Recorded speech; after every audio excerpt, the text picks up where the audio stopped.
दादी भोली जी अपने अलौकिक जीवन की कहानी इस प्रकार सुनाती है कि जब मैं 13 साल की थी, उस समय कराची में ओम मंडली तूफान की तरह बहुत चर्चित थी। कोई उससे शांति का स्थान कहकर उससे चिपक जाता था और कोई घर बिगाड़ने वाली मंडली कहकर कुप्रचार में लगा रहता था। कम आयु में ही मेरी शादी एक संपन्न परिवार में हो चुकी थी, परंतु मेरे ससुराल वाले दहेज की कमी के कारण मुझे बहुत तंग करते थे। मुझसे बहुत काम कराते थे। 1 वर्ष में ही मेरा जीवन अशांति की चरम सीमा पर पहुंच चुका था। मैं शांति के लिए रोज लक्ष्मी नारायण के मंदिर में जाया करती थी। उसी समय मेरी भेंट मंदिर में ही मेरी चचेरी बहन से हुई और उसने मेरी दुख भरी कहानी सुनकर मुझे ओम मंडली से परिचित कराया।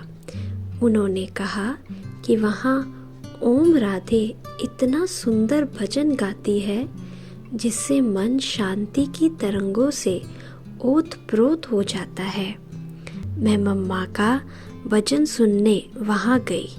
सुंदर स्वरों में निकलती गीत की पंक्तियाँ मैंने ओम मंडली में क्या देखा ने मेरे मन को वैराग्य से भर डाला और मन शांति के सागर में डूब गया। तब ओम मंडली का सत्संग ओम राधे ही कराती थी।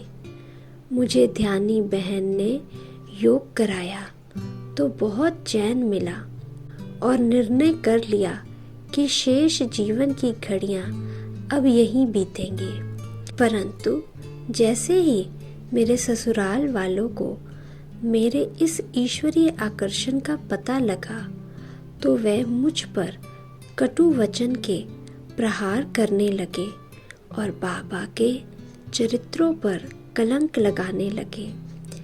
इतना ही नहीं, वह मुझे वहाँ जाने से रोकने लगे और अनेक सुख सुविधाओं का लालच देने लगे। परंतु मेरा मन तो प्रभु प्रेम में रम चुका था। यह देखकर वह मुझे कराची से हैदराबाद ले गए ताकि ओम मंडली से मेरा संपर्क टूट जाए। 3 वर्ष तक मैं हैदराबाद में ही रही। हैदराबाद में ही मेरे माँ बाप रहते थे। वहाँ पर मेरा मन बाबा से मिलने के लिए बहुत ही बेचैन रहता था।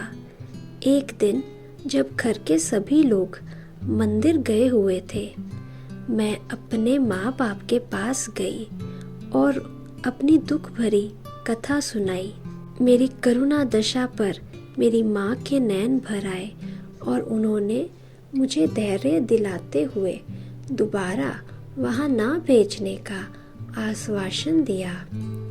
उसी समय मेरी सास 5 माताओं के साथ वहाँ आ पहुँची और उन्होंने मुझसे अच्छा व्यवहार करने का वचन दिया और मेरी माँ के आगे हाथ जोड़कर मुझे वापस ले गई। मेरा मन ससुराल में ना लगा। मैं फिर माँ के पास आ गई और फिर कभी ससुराल नहीं गई। मुझे याद है जब हैदराबाद से तड़पन भरे पत्र बाबा को लिखती थी कि बाबा आप मुझे कब बुलाएंगे।